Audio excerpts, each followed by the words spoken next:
Yes, indeed. I'm Daragh Carville, and I'm a playwright and screenwriter.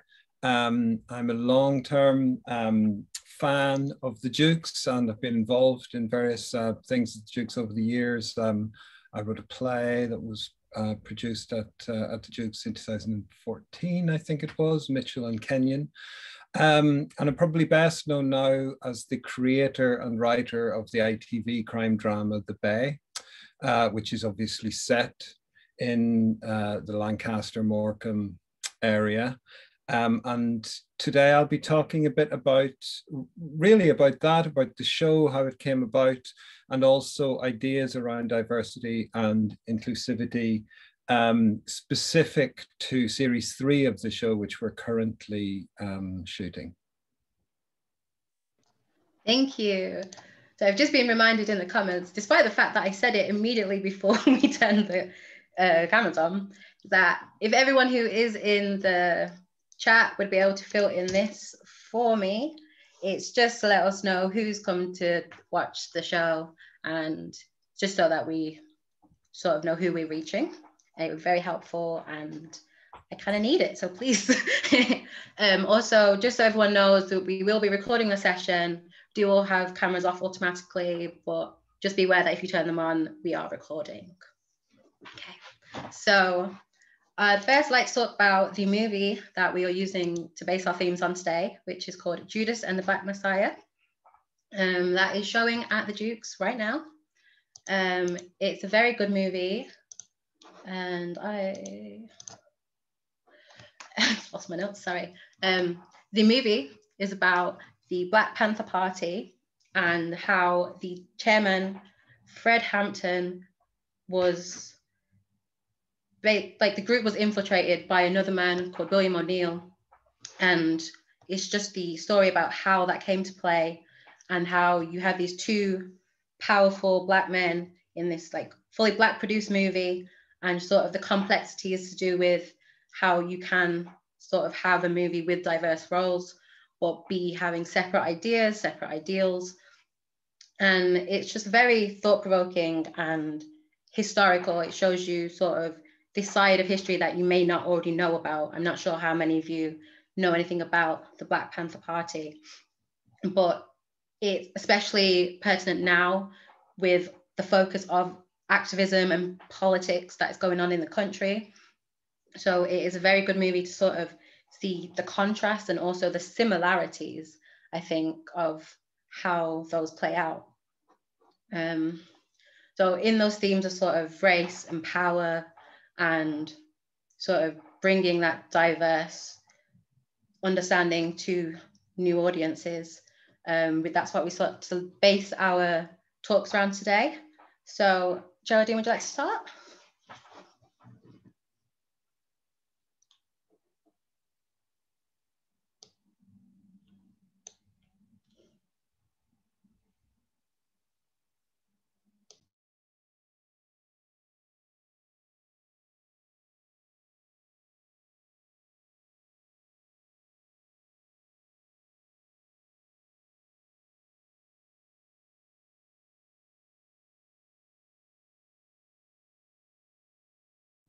I think you're on mute, Geraldine. Let me get it. Slideshow from the beginning.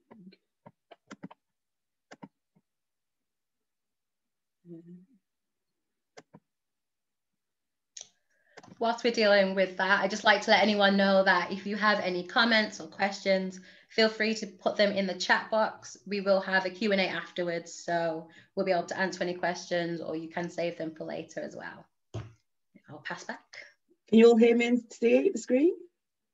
Brilliant. So when I was first invited to talk on this panel, I knew it wasn't for my knowledge about theatre and film, even though I did do theatre studies at A-level. So I wanted to use my experience as a Black person growing up in Britain and what diversity in film and theatre means to me. So I started to reflect on my childhood and what I used to watch, and, you know, the importance of representation on the screen, and then, you know, had flashbacks to like Play Days and Andy Peters as a presenter. And I'm more important, like shows like Cleopatra, you know, seeing people who looked like you in a show was just had such a lasting effect. And I have to say, TV was always better than film when it came to having a diverse cast, because when you did go and see showings at your local cinema, they were always the same films, you know. And I remember one of the first films my mum let me watch was Roots. And again, that's a film just around slavery. And what becomes tiresome is seeing Black people, especially people of colour, being cast in the same roles and only those roles. So people then think they're limited to those stereotypes. So when I think of diversity, I always make sure that it's not performative. Is that person being cast because they needed a token person to show the diversity, or is it inclusive? Because I think when we talk about inclusion, that makes the environment, you know, available for all. So we're looking at not just able-bodied white heterosexuals, we're looking at the whole scheme, because as a society, we are diverse. So this should be reflective on our screens. So, you know, fast forward now, we can go to the cinema and see people like dark-skinned females like Viola Davis. And whereas before it was always lighter-skinned females like Thandie Newton. So it is progressive, but it's still not enough. When we think about how, first of all, if there are no people of colour on the screens, what are the barriers to that? So I looked at things like, first of all, you know, theatre and the film industry is a very white dominated industry. You know, the data speaks for itself. The fact that 87% of TV executives and 97% of film executives are white. So I feel like last year's protest really made people look at the data and think, why is this? Because there must be a reason. If there's such a high percentage of people of one ethnicity group, how can we encourage and make it a more inclusive industry? So I saw this article where Sylvia Young and the Young Vic and the Royal Court, started to do their own in-house improvements. And they also realised the people who are deciding what shows, what films, who to cast are usually one demographic, you know, white, male, heterosexual. And therefore, they decided in order to do that, they need to make sure that they include backgrounds of everyone, so they all have a voice. So not just in place at the table, but their voice is heard when making decisions like this. And she said, you know, who are the people who shape the stories we tell? Who decides what a good play looks like? In the end, the biggest change will be in telling the stories differently. And I feel like that's what Lancaster Black History are trying to do. We're trying to change the narrative and show history. You've only seen one dimension. We're trying to show several narratives. So when I talk about diversity, I also mean diversity in the themes where people of colour are casted. And there seems to be a running theme. So if you name a list of films that you've watched where you want to say, oh yeah, but this had a person who was a lead character, it will cover at least one of the themes on the board. You know, 12 Years a Slave was a popular success at the at the cinemas, because again, it's a story, a narrative that people are familiar with. And I think what we need to start doing is showing people of colour in narratives which are not the norm. So we're trying to break down those barriers and not just these negative stereotypes, because believe it or not, people of colour are human. They fall in love. They want to be the lead character. I can't remember the last time I saw a romantic film where there were two people of colour as the main characters in the film, and yet can you see why people are now starting to realise something needs to change? So one benefit of this all is look at how Judas and the Black Messiah has become successful already. You know, they not only had people of colour on screen, but off screen. So the data shows when the off-screen, so when I'm talking off-screen, I'm talking director, producer, writers, are people of colour. They are more inclined to employ or cast someone of colour. And it's the same, it goes both ways. So if we're saying 87% or 92% are white of film and TV executives, what chance do people of colour have getting their leg through the door? So this is where, when we say change needs to happen, it needs to happen from not just employing more people of colour, it needs to happen even behind the scenes.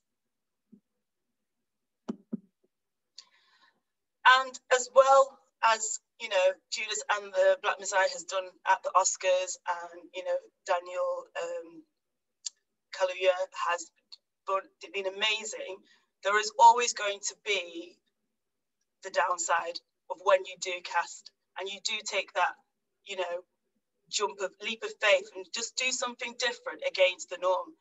And for me, in the most recent news, is the casting of Jodie Smith as Anne Boleyn. And we all know Anne Boleyn as one of the wives of Henry VIII. And with it being a historical figure, we all know what she looked like. You know, there's documentation, there's portraits of her.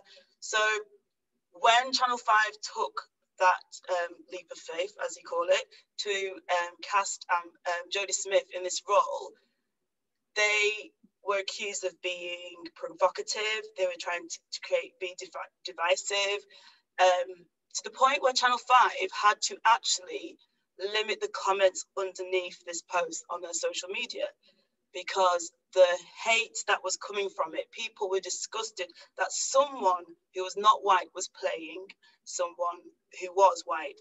And we call this colourblind casting. And it has been done the other way around. So Scarlett Johansson, let me find my my notes, sorry. She played Motoko Kusanagi, who is a character of Asian descent, in a film called Ghost in the Shell in 2017.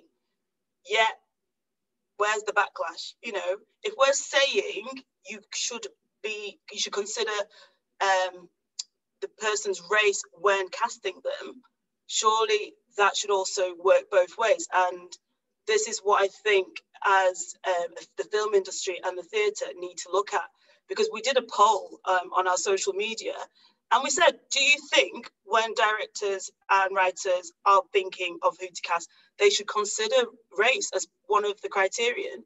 And 93% came back saying yes. And I have to say, I have to agree, because if you think about it, your race is your identity.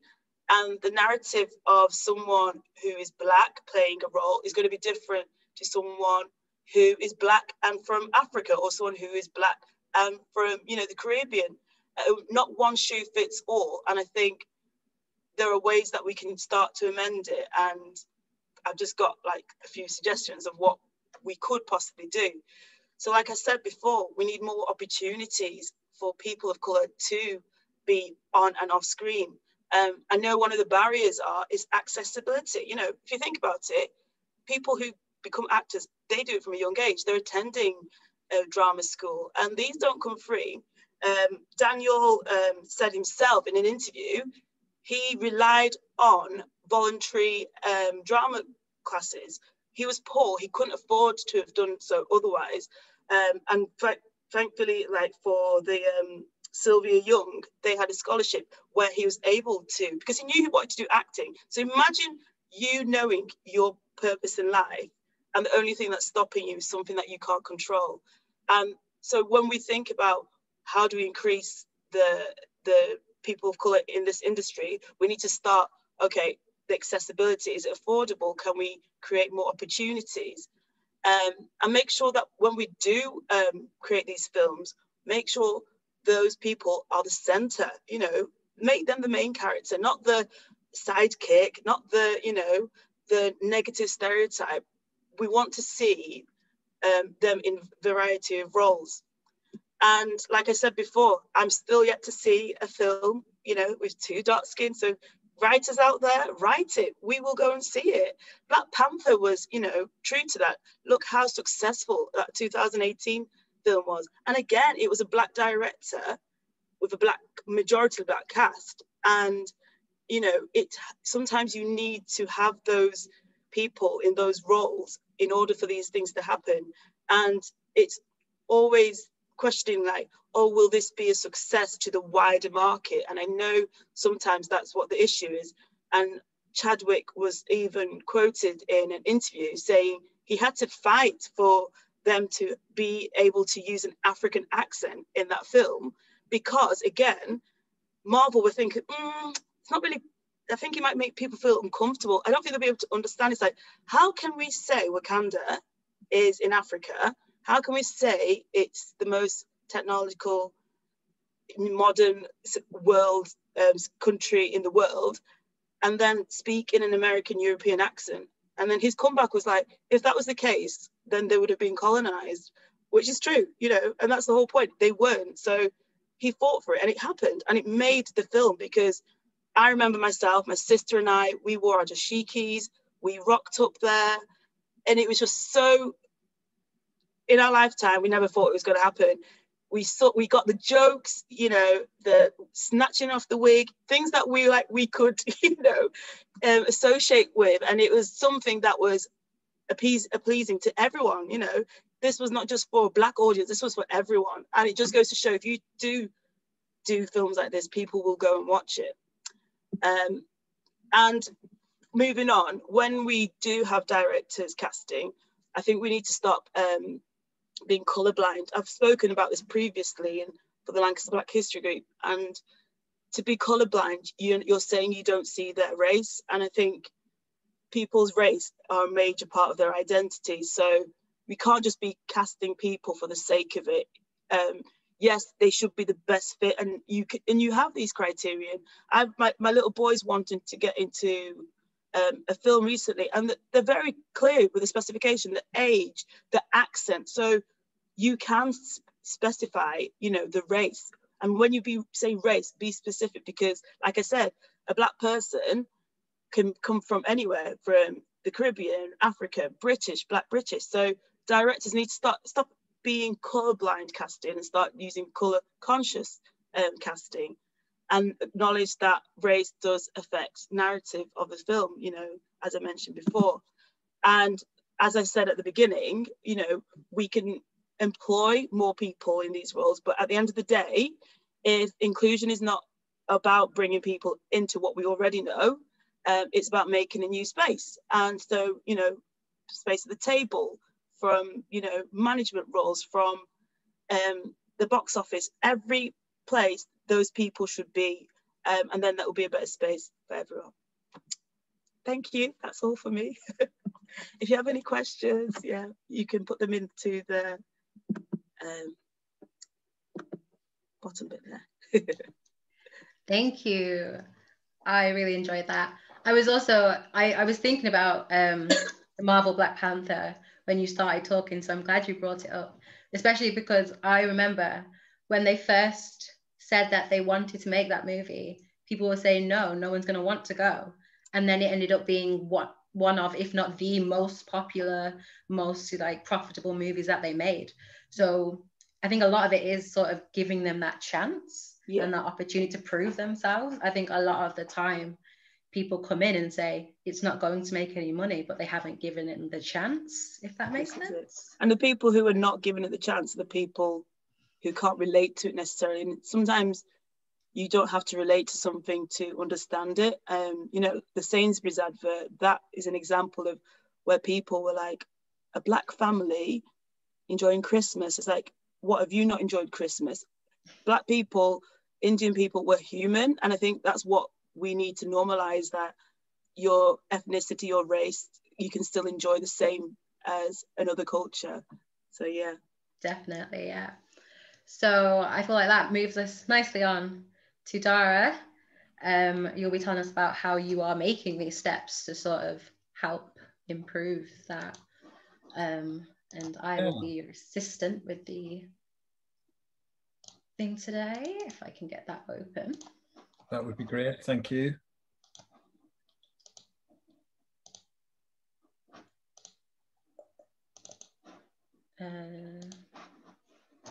Oh, am I too early here? we go. Great, thank you. Yes, well, hello, everybody. And thank you, Geraldine. That was a brilliant talk. So I'm here to talk really about my own experience in making our show, and to talk a bit about the importance of representation and inclusivity, you know, in a way that's very specific about the Bay. And again, I would be very happy to answer questions. If anybody has questions, just pop them in the chat and we can come to those at the end.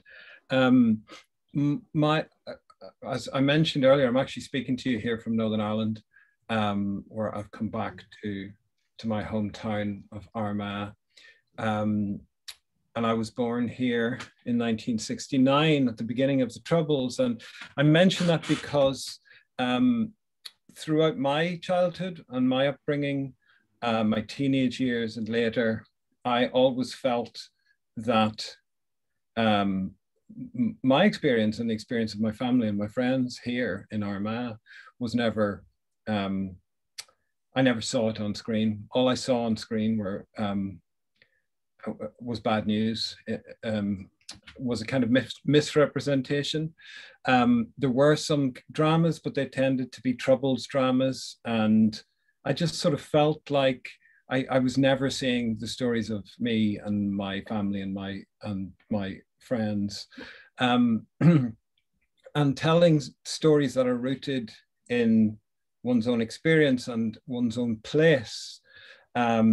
The stories of the kind of people that you grow up with and the people that surround you is absolutely central to and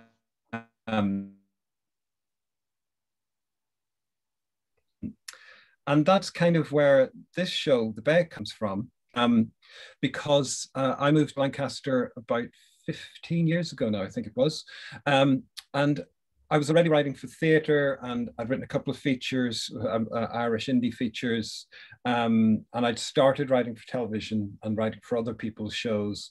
But I was always sort of keen to have my own, rather than writing for other people's shows, to have a show of my own to write. And a few years ago, I came across a map of the UK. If we could just go to that next slide, please. Yeah, this map did the rounds of social media, I don't know, maybe 4 years ago or something like that. And it's a map, as you can see, it's a map made up of TV shows, dramas, but also comedies. And it sort of shows all of the UK, as you can see. And you can see there that London has its own little box out because there are just so many titles associated with London. And, Manchester is pretty dense with series. And I remember seeing this at the time and thinking the entire map is covered with dramas and comedies and stories from every corner of this country, except Morecambe Bay. If you can see there, our little corner where we are based is basically blank on that map. And that sort of, I suppose it sort of keyed something off in me that reminded me of growing up here and feeling that, feeling I never saw my own story on screen. And it sort of, it basically offended me that the Morecambe, Lancaster, that whole area seemed to be a blank on the map in sort of cultural and dramatic and story terms. And so I became determined that I would write something that would put it on the map. That was kind of the slightly grand ambition. And so when I got a chance to pitch a show of my own at ITV, I went in for a meeting with a company called Tall Story Pictures, and I pitched the idea of a drama about a family liaison officer working for the police force. And it was both going to be a crime drama and a family drama, with the hinge point being this character of the Flo, the family liaison officer. And the other crucial element was it's set in Morecambe. It's set in this very particular place. And luckily, the exec I was pitching to, by sheer coincidence really, turned out to have a kind of family connection with Morecambe and had spent a lot of time there growing up and loved the place, and agreed that there should be a show set there and it should be this show. So from there, I was lucky enough to be commissioned to write the first script. If we go on to that next page, so this is the opening of the very first episode, and it starts boldly with Morecambe Bay, putting it right there on the map. So the central character is the family liaison officer, and so crucial to getting the show set up was finding the right actor for that role, and that became Morven Christie, who played Lisa Armstrong. If we go on to that next slide. And Morven played Lisa across series 1 and 2. Series 1 was broadcast 2 years ago, I think it was, and it did very well. I mean, we didn't know how it was going to do. You never do. But it struck a chord, it reached an audience, and crucially, it kept the audience. In fact, it built an audience across the 6 episodes. So we were averaging something like 7 to 8 million viewers for that first series. And another key character in series 1 and 2 is Med, played by Tahin Modak. If we can just go on to that next slide. I mentioned here the role of the ingenue. And I say that because in some ways, Med as a character in series 1 in particular is like the eyes and ears of the audience, because he's new. He's the new, this is his first job as a Flo. And in fact, it was also Tahin's first job on TV as an actor. And so it's a bit like, you know, it's a sort of a convention of TV drama, if you think about, you know, Peggy Olson in Mad Men, of bringing someone who is new to the situation in to the first episode in order to provide a kind of way in for the audience. And Tahin as Med was very much that character in series 1. If we go on to the next slide. So series 1 did well. We, as I say, 7 to 8 million viewers. And we were taken to heart by the people of Morecambe, which was fantastic. And I'm told that visitor numbers to Morecambe, you know, Morecambe got a real shot in the arm from the show being broadcast, which was fantastic. So it really was put on the map, and we were lucky enough then to be greenlit for series 2, which was broadcast earlier this year. And again, it did very well. In fact, it built on the success of the first series. We averaged, I think, over 8 million viewers per episode. And again, we built across the series. Now, the kind of main thing I want to talk about this evening, though, is that's kind of our backstory. That's how the story of how we got to where we are now. But I want to talk a bit more about series 3, because series 3 is well, first of all, it's what we're currently working on. We're actually shooting at the moment, and we will be back in Morecambe very soon. We're currently shooting in Wigan. But it's there's a couple of things to say about series 3, and I have to be slightly careful, you know, because I don't want to be spoilery. But the decision very early on was, well, in series 1, we told the story of a working class family in an estate in Morecambe.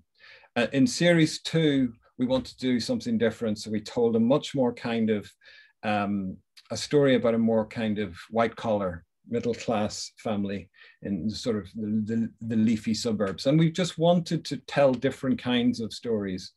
And so for series 3, we wanted to tell the story of an Asian family in Morecambe. And I felt that wasn't necessarily my story to tell. And so what we did was we brought in another writer who I've been working very closely with, a brilliant young writer from Manchester called Furkan Akhtar. We go on to the next slide. So these are the scripts of episode 4, 5, and 6, which are this is the block we're currently filming. Furkan also co-wrote episode 1 with me, and we developed the story together, and he was really crucial and essential in developing the story and the characters of the family, the sort of guest family, because in each series of The Bay, because it's about a family liaison officer, we have each year there will be a new crime and therefore a new family for our family liaison officer to get to know. And Furkan has created this fantastically rich and interesting family, the Rahmans, who are absolutely core to series 3. So as we've been working on the scripts and developing things, I've also got to know a couple of people work specifically in the area. The 2 people I'm thinking of are Shaf Chowdhury, who devised what's called the RIS test, and Sajid Varda, who set up an organization called UK Muslim, and a lot of work on trying to promote a more positive representation of Muslim people on screen. And Shaf and a colleague devised this idea of the RIS test, which is named after the actor Riz Ahmed.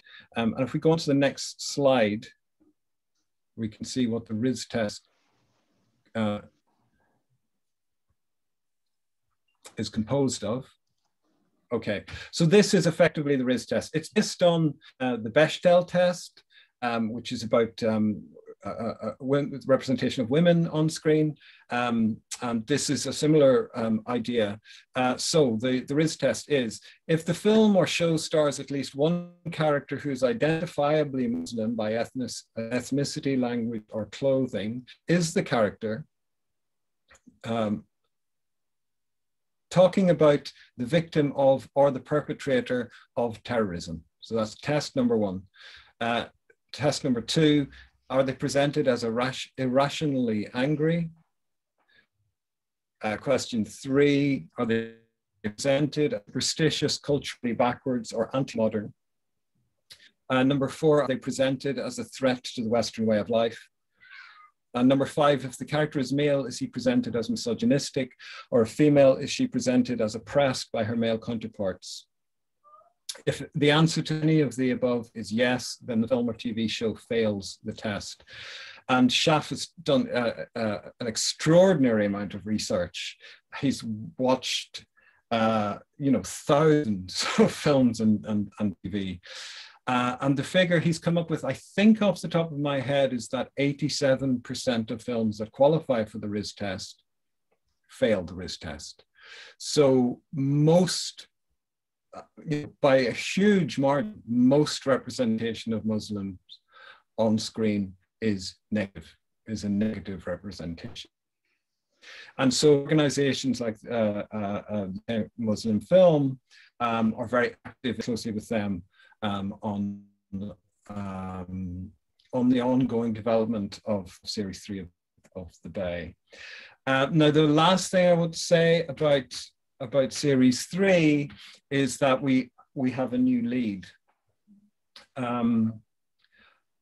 Morven Christie decided to leave the show, having done 2 series, which gave us both a massive challenge and a massive opportunity to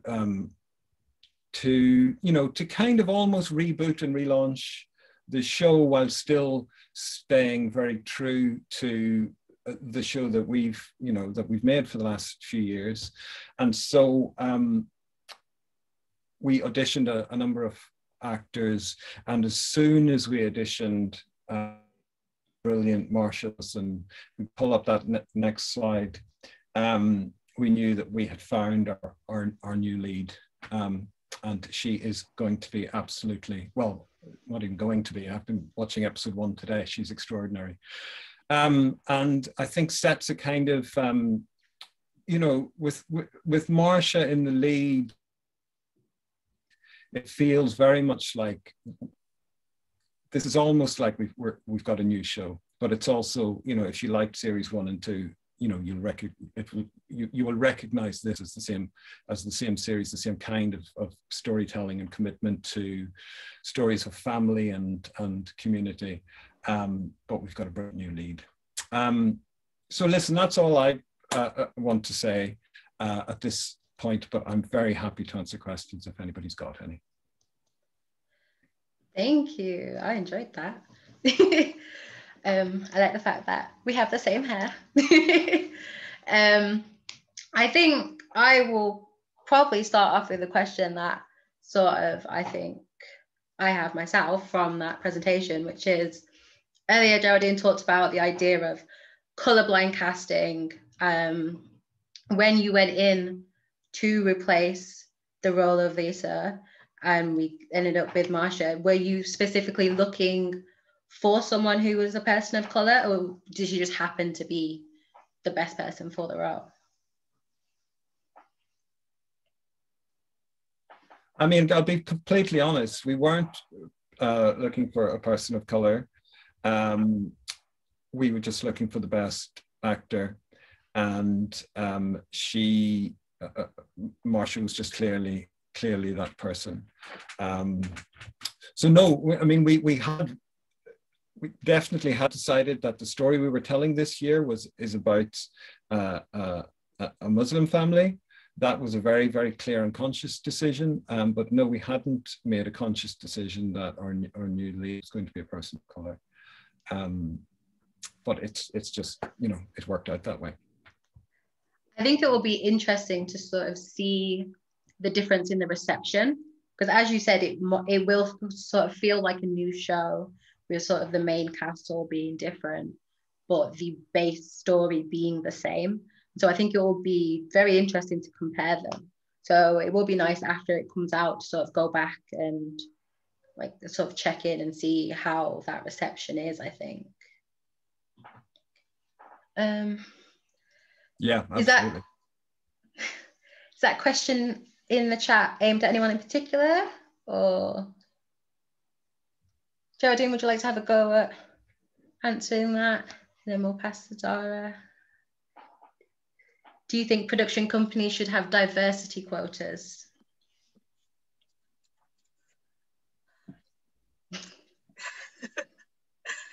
I feel policies are written and quotas are written as a tick box exercise, and very performative. You know, you've got to be like, you know, just this week the Queen has come out, you know, with the whole thing saying they didn't want to employ people of colour above a certain level, yet we have laws in place that she signed off, a discrimination act. So, you know, if the Queen's not even following her, you know, own rules, what is there? There's no hope for everyone else. I just want it to be embedded where it's the norm, and if you're not doing it, it's noticeable, and people are called out for it. But at the same time, like, you know, Daragh said, sometimes it is the best person for the job. What would be interesting though is to see how her role, you know, well, I don't know how far you've written it, but you know, how her identity, not only as a new person to the force, but also how she's treated. Because if we are going to use someone of colour in the police, you know, the police who are known for systemic racism and within their own force to each other, let alone to the public, is that going to be addressed? Because that would be interesting to see, because sometimes I think, you know, I remember watching The Bill and, you know, all those Kavanaugh QC and things like that. And I don't remember seeing any story really which addressed that, when we know as a society it's an issue, especially in Britain. Yeah. Daragh, what's your opinion on diversity quotas? Yeah, absolutely. I don't know quite how to answer that. I mean, certainly in my experience of working in television, there is a real, people are conscious of this being a problem. I mean, those figures, Geraldine, that you showed earlier are really shocking. So 87%, 97% of executives are being white. I think there's an awareness, a much more awareness than there ever was before, that is the, you know, that is a problem. And I think a lot of issues about representation, yeah, as you were saying as well, when you're talking about Judas and the Black Messiah, it's not just about representation on screen, it's also about representation behind the scenes. And that's not just producers and directors, that's, you know, the money people, the commissioners, the people who make the decisions, the people with the real power to green light or not green light a project. I think that's part of what needs to change. But I do think there is, I mean, and I'm not making excuses, you know, there's a mountain to climb, but I do think in the industry there's a real consciousness of that, and I think I mean, just from the conversations I've been having, I think there's a sense we need to do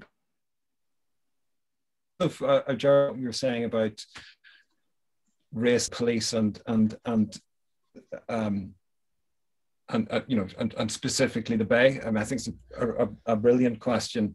While we didn't set out to look for a person of color to play the new lead, when Marcia was cast, that changed the kinds of story, not quite the storytelling, but it changed some of the emphasis. And absolutely, we do tackle that, and that was very important, and also very important to Marcia.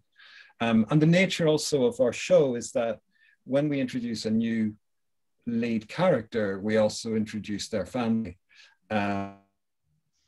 Because the idea of being about a family liaison officer has always been that this is someone who deals with other people's families, but also has a family of her own to deal with. And so Jen, the new character, arrives with her family into the world of the story, and we follow she's got 2 kids, and we follow their stories as well as hers, as they, you know, try and come to terms with this new world that they've been to. Thank you. So we've got a very nice comment in the chat from Jocelyn, and it says, it's a very nice point about the need to address the wider issues such as systemic racism in the police, and that they love the RIS test, and it would be great to have such a test for others who are continually misrepresented. And I have to agree, I was thinking, I've never heard of that RIS test, but I really like the idea of it, because I have heard of the Bechdel test, is that how you pronounce it? The one about the women in film. And I think that is, it is something we should have for like most like marginalized communities, I think, because it is a very good way to see, is this sort of true representation, or is this like just stereotypical representation? Would you say that? I mean,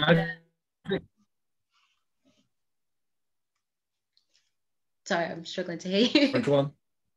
Oh, I was just going to say, do you think that having that sort of stereotypical representation, sort of, the first example was like, are they represented like to do with terrorism? Something like that was the first one. Do you think it's better to have that sort of representation as just having some, or would it be better to just not have any at all?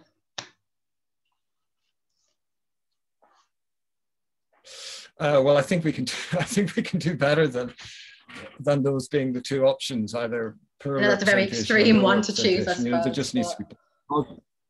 Yeah, there just needs to be positive and you know, and complex and dramatic representation. You know, yeah. I mean, I think part of where the RIS test came from. I mean, you really need to speak to Shaf and Sajid, but I think it was inspired in part by Bodyguard, that drama, the Jed Mercurio show from a few years ago.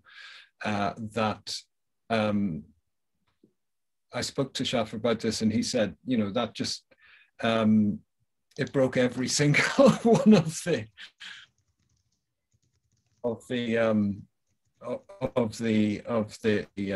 RIS test little tests, and I think it sort of angered and upset people. So yeah. Geraldine, would you like to speak to that? Kerry's got her hand up there. Yeah, Kerry's got a. Oh, is there? Kerry's waving. Yeah. Oh, hello, Kerry. Hi, I've got a message for Daragh. I was really interested that you were introducing race into the Bay, because I'm a Lancaster person who went to school in Morecambe. It's been so white, and it was, you probably know, it was somewhere where BNP and white supremacists used to go trawling for support. So I was really fascinated and I'm really intrigued. And what I wanted to know was, did you do, I know you brought an Asian writer in, but did you do any research actually in Morecambe of people of colour living in Morecambe? Because I've noticed it's changing quite a lot. I live in Morecambe now. Did you actually go and talk to them or find out about people's experience of being a person of colour in Morecambe? Yeah, we did. We did some research on the ground, but I was also very keen. Well, I suppose I was really keen for Firkin to feel that he had a hand to create these new characters. So we did some kind of initial research, and we handed that over to Firkin, but Firkin made that family his own. But yeah, we did some initial research. I'm trying to think, was there any very specific ideas that came out of that, but I can't quite remember off the top of my head. I suppose I'm kind of interested in whether things have changed. It feels to me like things have changed for the better, but I don't know, not being a person of colour, I don't know if that's actually true or not. So,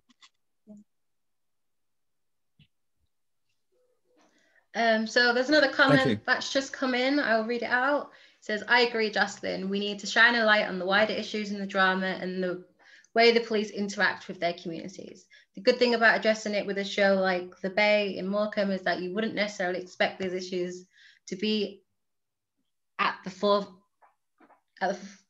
outside the major towns. Playing the role of an aggressive police officer in the new series was really important to me to do in an accurate way. Yes, I should mention that Noah is in series 3 and does a fantastic job. Okay. Yeah, towards the end of that confused me a little bit. But yes, no, definitely thank you. It is really interesting, and it's really nice to know that these things are sort of in your mind, because as Geraldine was saying earlier, it is sort of very easy for people to not branch outside of certain themes when they think about having people of colour in their shows, in their movies, in just the media in general. So it is nice to see these sort of well-told stories, but from a different perspective, I think is the main sort of idea that I'm thinking of there. Do either of you have any finishing comments, as we are running out of time? I'm looking forward to season 3 now.